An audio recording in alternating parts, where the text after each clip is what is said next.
que oramos. Amém e amém. Bom, o nosso tema está baseado no segundo livro dos reis, ou o segundo volume dos reis, De Volta ao Cativeiro. Uma das coisas que me chama a atenção como um pregador é que todo pregador conhece alguma história de pessoas que colocaram pássaros em liberdade, porque é uma imagem linda você ver os pássaros saírem da gaiola, batendo asas em direção ao horizonte. Do meu arsenal de tantas mensagens e tantas ilustrações nessa área, uma que me marcou muito foi minha visita na Tailândia. Lá na Tailândia, você andando pelas ruas, você vê pessoas que têm pequenas gaiolas e seus passarinhos ali. E eles pedem que você faça uma contribuição financeira. E se você paga um dinheiro, eles abrem a porta da gaiola, o pássaro sai e eles garantem que isso vai mudar a sua sorte. O que nós não nos damos conta é que aqueles pássaros são, na sua grande maioria, condicionados. Eles são treinados. Eles saem da gaiola para dali a pouco voltarem para a mesma gaiola e continuarem financiando a pessoa que abre a porta das gaiolas. E nós poderíamos pensar, o que é que faz ele voltar ali? O fato de que ele não sabe viver em liberdade. Ele não sabe viver fora da gaiola. Uma das histórias mais dramáticas que eu vi, essa eu não vi, essa eu ouvi, foi de uma pessoa que pagou lá o dinheiro perto de um restaurante para que a pessoa abrisse a gaiola para o pássaro sair. E assim que a mulher abriu a porta da gaiola, o pássaro saiu voando e acabou no ventilador do restaurante. E a única coisa que eu posso dizer é, que pena. Por que faz isso? Porque o pássaro quer voltar para a gaiola ou se autodestrói no ventilador? Porque não sabe viver em liberdade. Essa é a história do povo de Israel. Essa é a história que encontramos particularmente no Antigo Testamento. Deus levanta Moisés, que coloca aquele povo em liberdade. E o que eles fazem quando estão no deserto? Eles começam a pedir para que Moisés os leve de volta ao Egito. Eles estão com saudade da cebola, do alho e do chicote no lombo. Eles estão com saudade da gaiola. Eles querem viver presos, não sabem viver em liberdade. E no livro dos Juízes, a mesma situação se repete, com a diferença de que, ao invés de se tornarem escravos do faraó no Egito, eles se tornam escravos dos povos que estavam ali na terra de Canaã.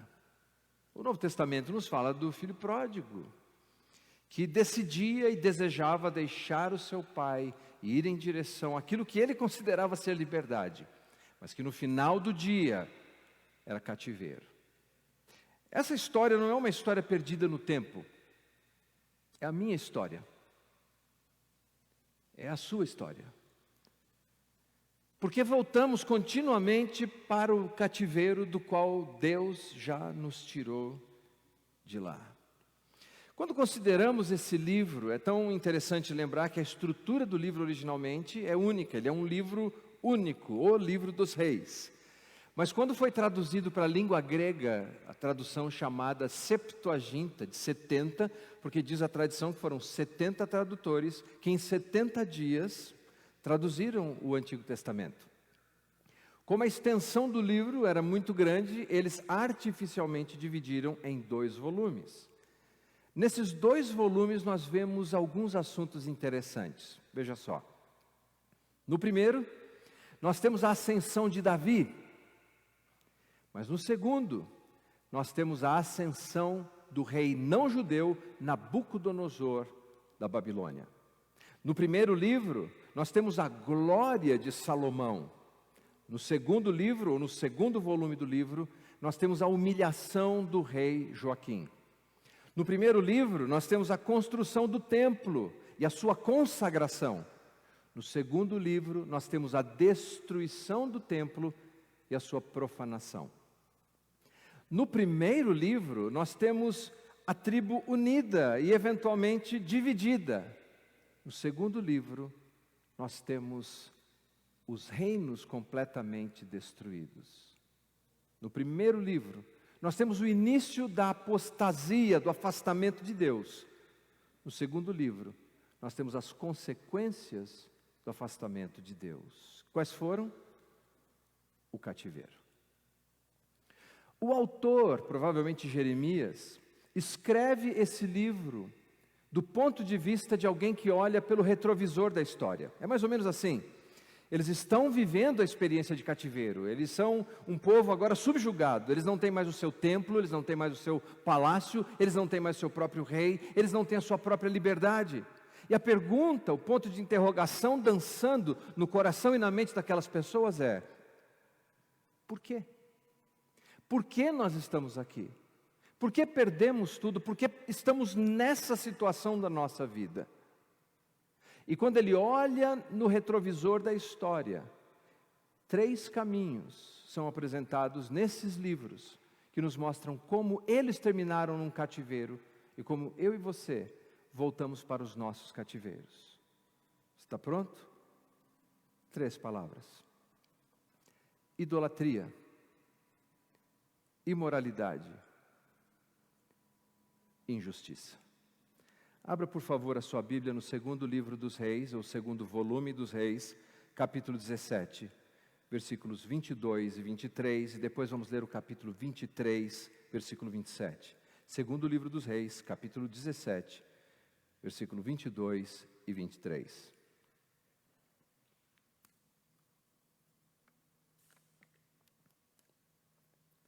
Os que estão aqui encontraram, podem dizer amém? E você que está acompanhando pode digitar amém. A palavra de Deus diz assim: assim andaram os filhos de Israel em todos os pecados que Jeroboão tinha cometido. Nunca se apartaram deles, até que o Senhor afastou a Israel da sua presença, como falara pelo ministério de todos os seus servos, os profetas. Assim foi Israel transportado da sua terra para a Síria, onde permanece até o dia de hoje, o dia em que o autor escrevia o livro. Capítulo 23, versículo 27. Disse o Senhor: também a Judá removerei de diante de mim, como removi Israel, e rejeitarei essa cidade de Jerusalém, que escolhi, e a casa da qual eu dissera: estará ali o meu nome. O que acontece é que no capítulo 17, o reino do norte, chamado de Israel, composto por 10 tribos, por não dar ouvidos aos profetas, aqueles que Deus enviava, e simplesmente dizia: volte, deixem essa idolatria, afastem-se dos falsos deuses, venha para o Deus verdadeiro. Mas eles não deram ouvidos, e no ano 722 caíram sob o poder dos assírios. O reino do sul, Judá, teve também todas as oportunidades, enquanto os profetas clamavam dizendo: abandonem a idolatria. Veja o que aconteceu com o reino do norte. Eles estão no cativeiro, mas eles não deram ouvidos, não ouviram a palavra de Deus, e no ano 586 caíram sob o poder do rei da Babilônia, Nabucodonosor. Por que isso? O que é o cativeiro na vida deles e o que é o cativeiro nas nossas vidas? O cativeiro, do ponto de vista da narrativa das experiências humanas, é a manifestação objetiva dos nossos desejos mais obscuros.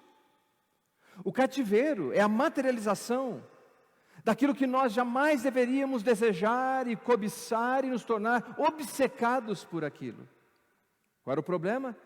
Eu te dei 3 palavras: idolatria, imoralidade e injustiça. Israel desejava falsos deuses, Judá desejava falsos deuses, e chegou num ponto que Deus disse a eles: vocês querem tanto isso? Tem certeza que é isso que você quer para a sua vida? Que Deus simplesmente os entregou para aquilo que era o objeto do desejo deles. E ambos os grupos, do reino do norte e do reino do sul, foram levados para as nações mais idólatras que existiam naqueles dias. Em outras palavras, vocês querem tanto a idolatria? Aí está. Vocês serão levados por essas nações idólatras. Um outro paralelo que nós podemos usar para aguçar a nossa imaginação é o filho pródigo.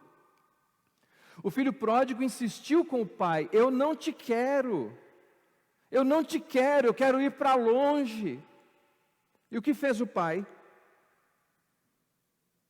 Vai. Agora eu pergunto a você, Israel do norte, que praticamente desaparece da história, estava feliz no seu cativeiro? Estava feliz vivendo entre todos aqueles ídolos, que por conseguinte trazia imoralidade e injustiça? A resposta é não. Judá estava feliz? Não. O filho pródigo estava feliz? Enquanto comia da lavagem dos porcos, longe da casa de seu pai, ele estava feliz? Não. Mas o pai, desde o início, sabia que o desfecho é esse. Como o Senhor Yahvé sabia que o desfecho para Israel, daquele desejo deles, seria esse.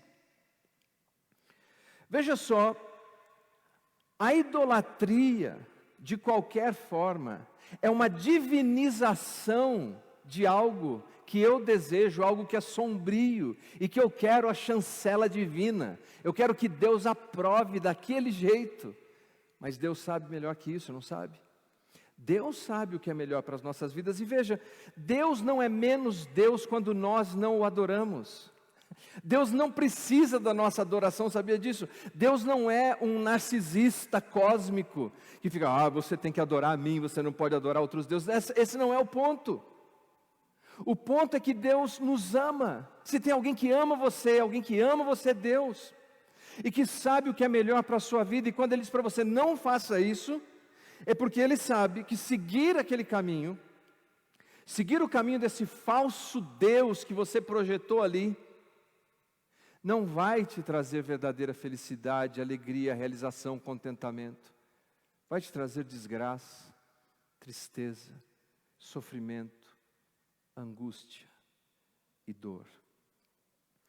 René Girard, antes que você pense, mas esse negócio da idolatria aconteceu lá, nada tem a ver conosco, é coisa velha, é coisa do passado. Não. O René Girard, que é um estudioso, ele diz o seguinte: ele desenvolveu um conceito chamado teoria mimética, ou mimetismo teórico. Você sabe que o camaleão, ele pratica mimetismo, não é? Se você coloca ele num lugar verde, ele fica verde. Se você coloca ele num lugar azul, ele fica azul. E ele vai mudando as suas cores, ele vai se adaptando, se ajustando ao seu ambiente.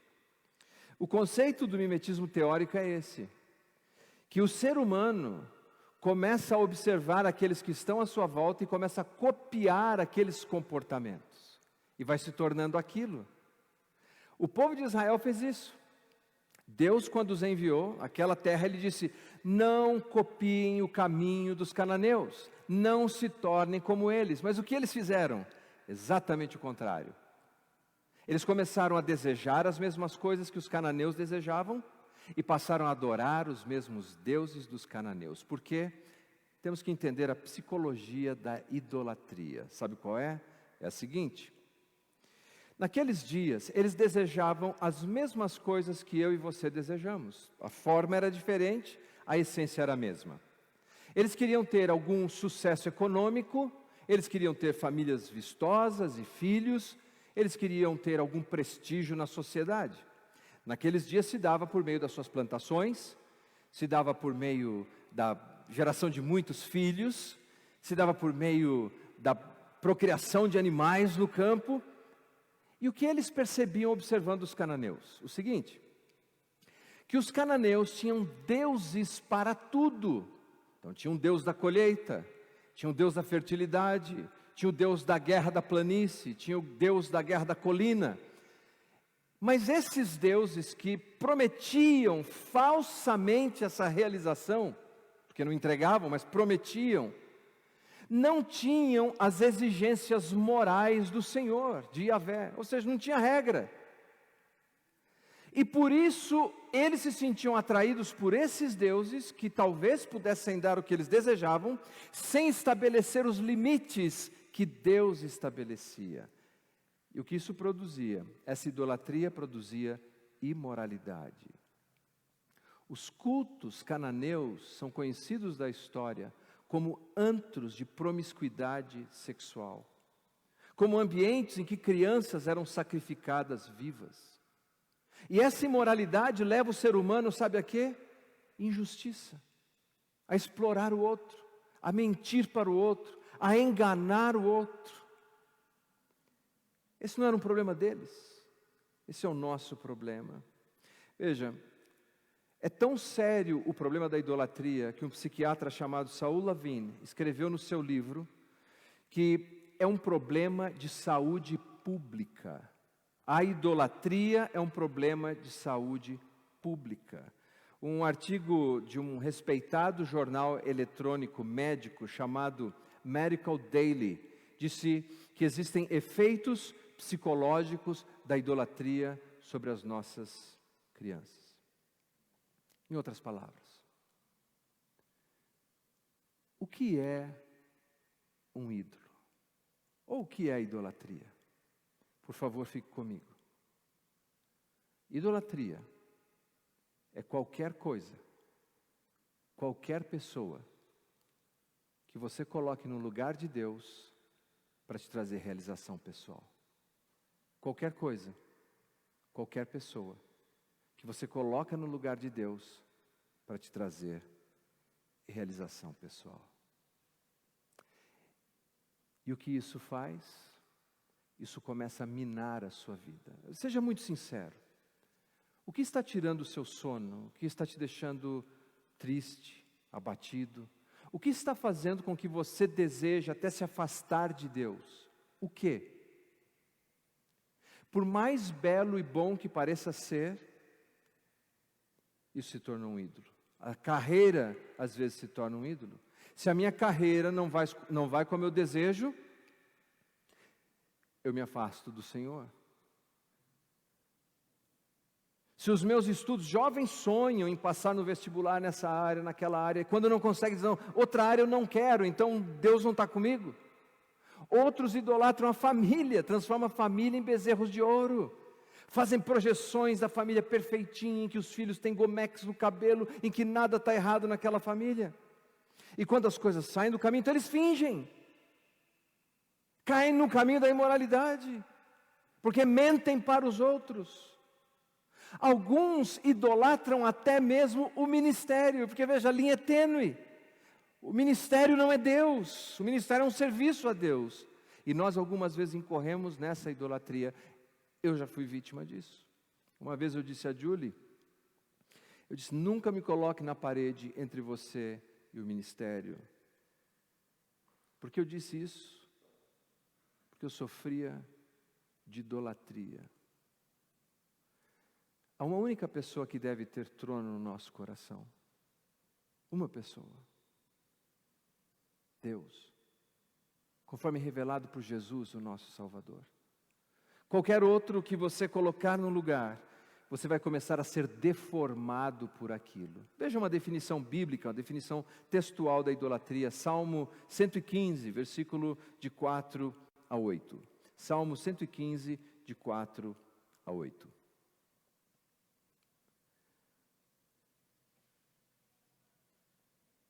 Prata e ouro são os ídolos deles, obra das mãos de homens. Tem boca e não falam, tem olhos e não veem, tem ouvidos e não ouvem, tem nariz e não cheiram. Suas mãos não apalpam, seus pés não andam, som nenhum lhe sai da garganta. Note a última parte do versículo. Tornem-se semelhantes a eles os que os fazem e quantos neles confiam. Percebeu? Tornem-se semelhantes ao ídolo. Absorvido pelo ídolo. A minha idolatria começa a moldar a minha atitude. A minha idolatria começa a moldar o meu comportamento. Eu começo a ficar diferente, negativamente diferente. A minha idolatria muda quem eu sou. O que está tirando a sua alegria? O que está roubando a alegria que Cristo te deu? O que você está idolatrando? Porque isso vai consumir você, vai destruir você. carreira, relacionamentos, hobbies, esporte, entretenimento, alvos, ganância, adição. Veja, toda droga promete isso, álcool, entorpecentes. E não é de admirar que no mundo antigo as religiões eram repletas do abuso de entorpecente e da exploração sexual para produzir essa adição nas pessoas.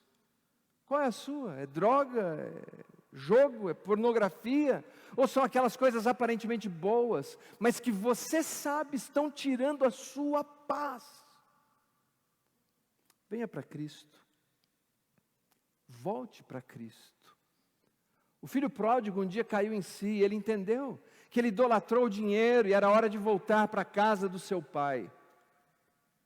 Salmo 137, versículos de 1 a 4, é uma canção feita lá no exílio, por aqueles que estavam na Babilônia, longe de Deus, distanciados de Deus.